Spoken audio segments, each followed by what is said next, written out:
صباح الخير، ازيكم يا بنات؟ عاملين ايه؟ يا رب تكونوا بخير وبأحسن حال. النهارده ان شاء الله هنعمل روتين جديد. هو روتين خفيف كده. طبعا احنا كل الايام زي بعضها بنقوم من النوم ننظف الشقه ونروح على المطبخ نشطبه ونعمل الاكل. هو ده حياتنا، وبعد الاكل نشطب المطبخ تاني. فالنهارده ان شاء الله روتين خفيف كده. هنعمل بس غرفه النوم دي عشان احنا امبارح عملنا الصاله وعملنا المطبخ. فالنهارده هنعمل غرفه النوم دي لان انا ما عنديش النهارده شغل كتير، فحبيت اعمل معاكم روتين خفيف كده عشان بس ما اغيبش عليكم تاني. ويا رب تفضلوا منورين حياتي كده على طول. ما تنسوش بقى اللايك، واللي يشوفني لاول مره يعمل اشتراك في القناه. بحبكم، يلا نبدا الشغل. حبايب قلبي، النهارده بقى قلت ايه اغير السرير معاكم كده. محدش يتريق على الاوضه بتاعتي ولا العفش. هي عفش بسيط قوي، واوضه النوم بتاعتي بسيطه، يعني محدش يتريق. الحمد لله على كل حال، احسن من غيرنا مش لاقي. الحمد لله. السرير ده بتاعي هو متنجد، كان اسود في فضي. القماش اللي كان متنجد فيها كانت اسود في فضي، بس انا غيرت شكله كده. انا اللي عاملاه على فكره، جبت القماش ده البيج، قلت اغير من شكله كده عشان يبقى فاتح ولونه حلو، بلاش الاسود ده. فكسيته كده عندي يعني خلفيه من التنجيد وكده. بغش من جوزي. فقلت بقى النهارده ايه اغير السرير معاكم كده، تبقى شغلانه خفيفه وروتين خفيف.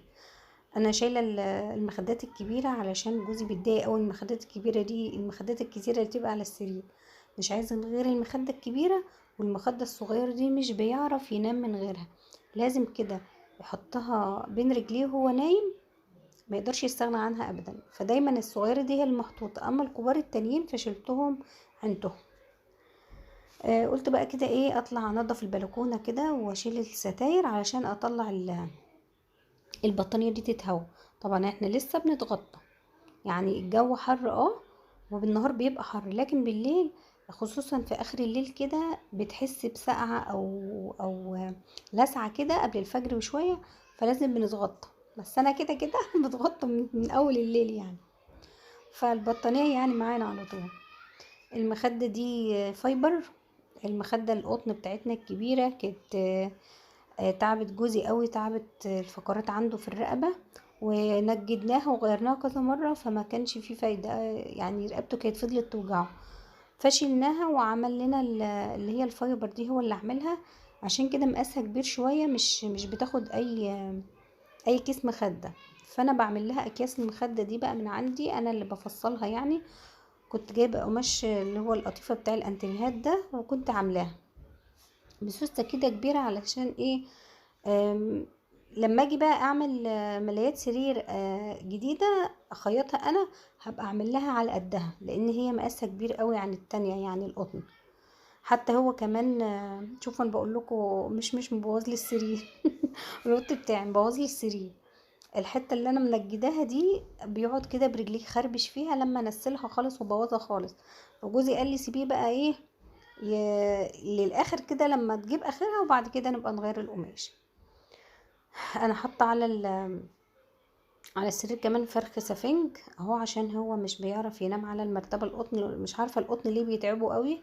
فجبنا ايه السفنج ده، حطيناه في المرتبه يطريها شويه، يطريها ويخليها كويسه كده. يعني طبعا المراتب الفايبر اسعارها عاليه قوي. ربنا يدينا ويديكوا بقى ونجيب فايبر ان شاء الله.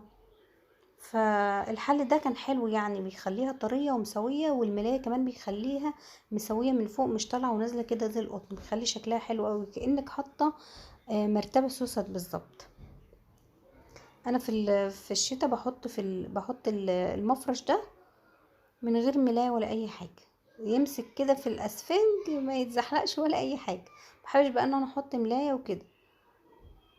ف عادي يعني. محدش بيتريق علينا بقى. هو كل يوم نفس الشغل ونفس الروتينات، بس علشان ايه ما نزهقش لازم ندي لبعض كده طاقة ايجابية ونشجع بعض. وبلاش كسل يا ستات، احنا ما بنحبش الكسل. احنا اساسا لو ما فيش ورانا حاجة وقاعدين بتلاقينا نقوم ندور على اي شغل، بتلاقينا نقوم نقلب الدنيا، نقلب الشقة على اي حاجة كده عشان الواحد ما يزهقش. هنعمل ايه؟ والله انا واحدة من الناس ما بحبش اخرج، يعني انا خدت على القعده في البيت، ما بحبش اخرج. عارف لو خرجت ورحت مشوار او رحت ازور حد تلاقيني صدعت ومش واخده على الخروج. بحب قوي قعده البيت. عارفين احب ان انا اقعد كده حتى لو انا زهقانه، اقوم ادور على اي حاجه، اقلب الدولاب وارصه من تاني، اقوم اغير فرشه السراير، اقوم اشيل السجاده اغسلها فاهمين، ستاره اغيرها، اي حاجه. انت عارفين منها ان انا ببقى بدي لنفسي كده طاقه ايجابيه ونشاط، ومنها ان انا بغير في الشقه وبشغل نفسي ما بحسش بملل. فتلاقيه ايه كله كده ايه منفذ على بعض الحمد لله. دي المكنه بتاعتي يا جماعه، اللي متابعني عارف ان هي ملهاش مكان غير كده. مكنه الخياطه بتاع جوزي بيشتغل عليها، وانا كمان يعني اي حاجه مقطوعه، اي حاجه عايزه تصليحات وكده، انا اللي بخيطها. انا شاطره قوي على المكنه وبحب اعاده التدوير وكده، عشان المكنه ده ما بستغناش عنها خالص. كنا في الشتاء بندخل الشاشه في اوضه النوم بتاعتي دي، عشان الاوضه يعني واسعه وكده، فبحط الشاشه على التسريحه وبنقعد بقى ناكل وكده. فكنت بخرج المكنه دي في الصاله، يعني الصاله دي، المكنه دي كانت في الصاله في الشتاء. في رمضان كان في الشتاء، وكنا مدخلين الشاشة وكنا بنقعد بقى قدام السرير هنا، بين السرير والتسريحة، وكنا بناكل بقى.